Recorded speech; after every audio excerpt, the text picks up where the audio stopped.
안녕하세요. 공연 영상화 그 화두로 두 번째 강의를 시작하겠습니다.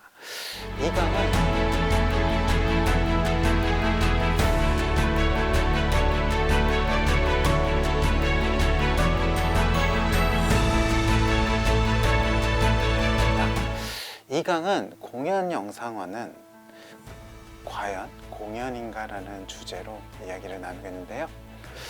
앞서 이야기한 저희가 공연 예술의 미학, 공연 예술의 중요도, 공연 예술의 체크해야 될 사항들에 대해서 다양한 방법으로 얘기를 했습니다. 이번 시간에는 공연 영상화에 꼭 필요한 부분이 시대에 따라서 변화를 하고 있다는 부분에 중점이 될 것 같아요. 어떤 식으로 변화가 되는지, 그리고 관객들은 공연에 대한 인식을 어떻게 하는지 한번 알아보는 시간을 가져보겠습니다. 앞에서 강조했듯이 어떤 공연 영상화도 공연의 감동을 100% 만족할 수 없다는 것은 제가 앞서서 말씀드렸습니다. 그리고 거기에 따른 가장 큰 문제는 공연 연출가의 카메라의 셋업, 선택에 따라서 공연의 미학이 훼손되기 때문이라는 말을 하고 있죠. 결론적으로 공연 영상 연출가의 역량에 따라서 공연 영상화는 다양한 결과물을 나타낼 수 있다는 것을 보여주고 있습니다. 공연과 연상의 차이는 공연의 3요소를 가지고 이야기를 다시 한번 해보겠습니다. 시간이라는 것. 연극에서 시간은 공연자와 관객 같은 시간에 머물고 있으나 영화라는 것은 편집을 통해서 시간을 쪼개고 나누고 있다는 거. 그리고 공간이라는 것은 한 공간에서 공연을 하고 있지만 카메라에 따라서 위치가 바뀌어지면서 공간이 바뀐다는 것. 그리고 관객은 인터랙션을 통해서 제일 중요한 거는 관객의 피드백이 연기자에게 전달이 되느냐의 문제인데 영화는 그런 부분이 철저히 차단되어 있다는 게 가장 큰 차이라고 있습니다. 이러한 세 가지 요소, 시간, 공간, 관객을 어떤 식으로 현대에서는 인식하고 있는가가 중요한 포인트가 될 것 같은데요. 근데 재미난 것은 여기 있습니다. 관객들이 공연 영상화된 화면을 보고서 나는 공연을 봤다라고 얘기하는 거예요. 우리는 이미 앞에서 이야기했듯이 공연 영상화에 공연의 미학을 가지지 않았기 때문에 이거를 공연을 이해할 수 없다라고 얘기하지만 요즘 대중들은 그거를 그렇게 심각하게 고민을 하지 않는다는 점이죠. 결론적으로 공연을 봤다라는 느낌, 그거는 어디서 나타나냐? 관객에 의해서 결정이 된다는 부분입니다. 우리가 제작자의 관점에서 영상에 대해서 접근한다기보다는 관객, 공연을 보는 사람 입장에서 이 공연이 재미있다, 재미없다를 판가름한다는 거죠. 재미난 사건을 하나 예를 드리겠습니다. 영화계에서도 공연장에서 공연을 봤다 안 봤다로 문제를 했듯이 영화계에서는 영화를 꼭 굳이 영화관에서 봐야 해? 라는 질문을 던지고 있습니다. 대표적인 사례는 2016년 그 봉준호 감독이 칸느 영화제 경쟁 부분에 옥자를 가지고 간 케이스라고 생각하시면 될 것 같아요. 그 당시 심사위원을 맡았던 페르도 알모도아로 감독은 이렇게 말을 합니다. 스트리밍 서비스로만 관객을 만나는 영화는 황금 종려상에 줄 수 없다는 취지로 인터뷰를 했었던 기억이 나는데요. 그 당시 그러한 논란 때문에 Where is cinema? 어디서 보는 것이 정말 영화를 보는 건가라는 질문을 던지게 되었고요. 결국에는 이런 코로나 시대와 맞닥뜨려서 OTT, 우리가 말하는 승리호도 그렇지만 많은 영화들이 이제는 넷플릭스에서 개봉을 하려고 한다는 경향이 있다는 거. 참 아이러니한 일이죠. 사람들은 더 이상 극장에서만 꼭 영화를 봐야지 영화다 라는 생각이란보다는 자기만의 그러한 매체, 어떻게 보면 디스플레이, TV, 컴퓨터 모니터를 통해서도 나는 영화를 봤다라고 얘기할 수 있는 시기가 왔다라는 거죠.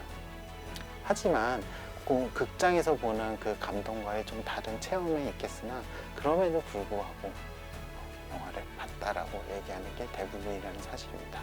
이러한 관점에서 디지털 매체의 발전은 우리가 접하는 모든 것을 변화를 이루게 했고요. 공연마저도 그러한 인식에 들어가게 했다는 사실이 중요한 부분입니다. 온라인 미디어의 발달, 휴대폰, 그 모바일의 발달은 생산자와 수용자, 어떻게 보면은 공연을 만드는 자와 공연을 보는 자의 간격을 최소화시켰고요. 그렇게 일상화된 공연 컨텐츠, 흔히 영상화된 컨텐츠를 보면서 그거에 대해서 거리감을 느끼지 않는 것까지 우리의 관객들은 가 있다는 부분입니다. 결과적으로 미디어의 환경의 변화는 미디어의 생산의 변화를 가져다 줬고요. 이러한 미디어의 생산의 변화를 통해서 많은 것을 접하게 된 관객들은 미디어의 수용 양식의 변화를 가지게 됐다고 생각하시면 될 것 같습니다. 근데 여기에서 중요한 게 있는 것 같아요. 대표적인 예가 저는 스포츠 경기라고 생각을 하는데요. 스포츠 경기에서 손흥민이 그날 새벽에 잠을 못 자고 골을 넣는 장면을 봤던 많은 사람들이 기억하겠지만, 나중에 하이라이트를 보면서 그 축구 경기를 봤었던 경험, 골 넣는 장면을 보다가 감동의 깊이가 다르다는 차이는 있다라는 거예요.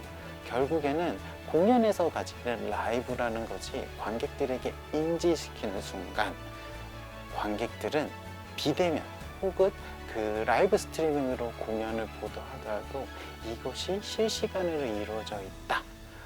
다시 말하는 것은 고정적 라이브라고 생각하는 기능이 매개된 라이브로 변환됐다는 거가 중요한 포인트라는 거죠. 그렇기 때문에 매개적으로 경험된, 영상으로 경험된 의미가 더 중요하다는 거죠. 기존의 연극성은 결국 관람객의 이해와 그거를 포용하는 거에 따라서 다양하게 변경되고 변화될 수 있다는 게 가장 중요한 차이입니다. 그렇다면 영상화된 공연 또한 공연이라고 할 수 있을까요? 저는 공연 영상화를 전문적으로 하는 사람의 입장에서 봤을 때는 공연의 영상, 그러니까 공연을 영상으로 재매개된 영상화된 공연은 무대라는 공간과 라이브라는 현장성을 영상화로 포장이 된다는 전제하에 공연 영상 또한 공연이라고 할 수 있다고 지칭을 하고 싶습니다. 비록 그게 녹화가 되기도 하고 약간의 카메라 위치가 공연장 안에서 변하기도 하기는 하지만, 그런 디테일한 매체적인 특성보다도 관객들이 받아들이는 수준에서는 이걸 마치 공연을 본 거다라고 인식한다는 점이 가장 중요한 포인트라고 해요. 그래서 라이브로 녹화된 공연은 사실은 시간이 지나서 보더라도 라이브성은 존재한다는 거. 그것이 공연 영상화가 가능성이 있다는 것을 보여주는 또 하나의 징표라고 생각하시면 될 것 같습니다. 그리고 이렇게 라이브라는 것이 인식이 되는 순간 관객은 마치 그 공간에 와 있다는 착각을 느끼게 된다는 것도 중요한 포인트입니다. 그래서 관객의 인식에 따라서 변화되는 공연의 형태, 앞서 말한 것처럼 100%의 공연의 감동을 전달하기 어려울 겁니다. 하지만 70% 혹은 80%의 공연의 깊이를 영상으로 전달할 수 있다면 이것 또한 공연이라고 부를 수 있지 않을까요?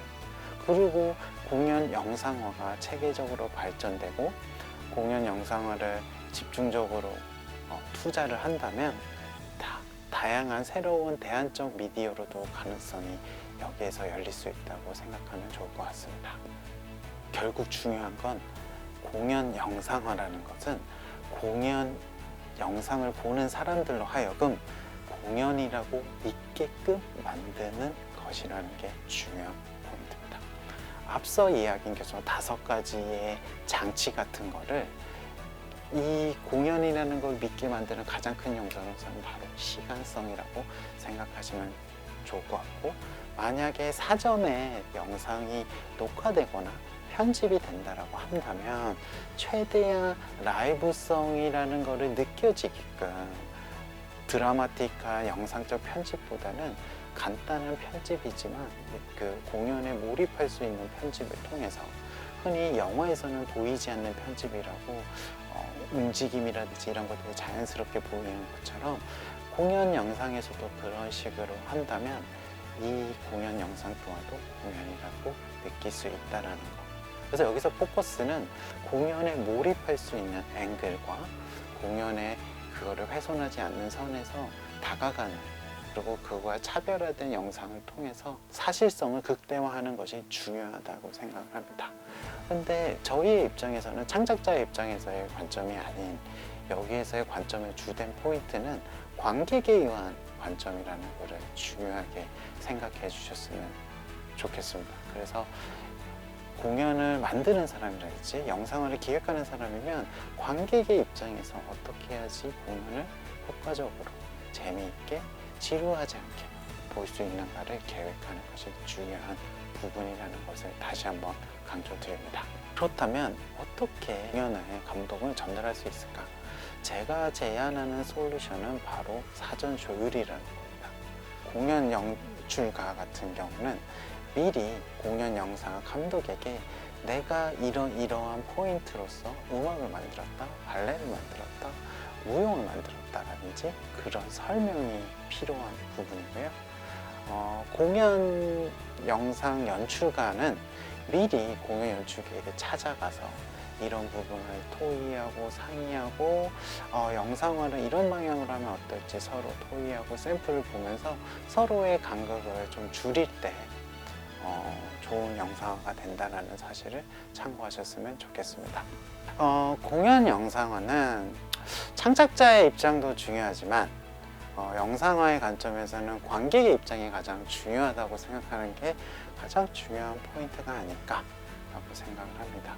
관객에게 이게 공연이라는 것을 인식시키는 그러한 기능적인 거를 최소한의 규격이라든지 그런 거를 맞춰 주셔야지 관객들로 하여금 이게 사실감 있는 실제 공연을 내가 비록 공연장에는 없지만 관람하고 있다는 것을 느낄 수 있다는 게 가장 중요한 포인트라고 저는 생각을 합니다. 대부분의 공연 영상화 과정에서 그 공연 팀마다 많이 차이가 있긴 하지만요, 음악팀과 무용팀 또 뮤지컬팀 뭐 이런 각 팀마다 요구하는 것들이 다 틀리더라고요. 무용팀 같은 경우에는 동작을 강조할 수 있는 영상과 군무라는 거를 같이 보여줄 수 있는 것들이기 때문에 타이트한 샷보다는 풀샷 위주를 더 좋아하는 것도 있고요. 음악팀 같은 경우에는 사실 영상보다도 음악 자체가 얼마나 잘 깨끗하게 들리는지에 대해서 더 중점적으로 보는 경향이 있어요. 그리고 뭐 저는 그 연극팀 같은 경우는 어떻게 공연의 요소, 그러니까 연출가가 의도했었던 그런 장치들이 앵글 안에 잘 드러나는가에 따라서 좀 관점이 다른 거고요. 각 매체마다 그것을 요구하는 게 다 틀립니다. 특히 국악 같은 경우, 사물놀이 같은 경우에는 그 장구 소리와 북소리가 어떻게 다 현장에 들어와야 되는지, 영상하는 사람의 입장에서 봤을 때는 마이크가 장구 앞에 있다든지 이런 부분이 생기지만 그 공연을 관람자는 그거에 대해서 별로 개의치 않는다는 사실을 제가 영상화 작업을 통해서 많이 느끼게 되었습니다. 결론적으로 제 영상화에서 가장 중요한 부분은 내가 어디에 카메라를 넣어야 될지, 이 공연 영상화에서 장르에 맞춰서 어떤 요소가 가장 중요한 부분인지 공연 영상 연출가가 이해하는 게 가장 중요하고요. 그거를 사전 준비를 통해서 100% 대비를 해야 되는 게 가장 중요한 부분입니다. 그러나 대부분의 공연 중계팀 같은 경우에는 그냥 현장에 와서 카메라 셋업하고 중계 시스템 건설하고 공연은 공연대로 올리고 영상팀은 영상팀대로 그냥 담으려고 하고, 그런 부분이 각자의 전문 영역이라고 해서 서로를 맡긴다고 하는 게 맞겠죠. 그렇게 하지만 효과적으로 공연 영상화 그리고 관객들에게 매개되기 위해서는 이런 사전 조율, 조금 공연 연출가가 영상 연출가가 같이 있는다든지 라이브 중계를 할 때는 오히려 공연 연출가, 공연 그 현장 오퍼레이터 옆에서 이렇게 여기를 해달라 저기를 해달라 이렇게 지시를 내린다든지 이렇게 좀 융합된 서로 같이 기술과 공연이 서로 만날 수 있도록 그 조율이 많이 필요한 부분이 좋은 공연 영상화의 길이라고 생각하시면 좋을 것 같습니다. 결론적으로 사전 작업, 커뮤니케이션이 좋은 영상을 만들고요. 다음 시간에는 공연 영상화 했을 때 디테일하게 들어가서 세 가지죠. 이미지, 사운드, 앵글 이런 부분이 어떤 식으로 공연 영상에 영향을 미치는지 한번 얘기해 보는 시간을 가져보겠습니다. 감사합니다.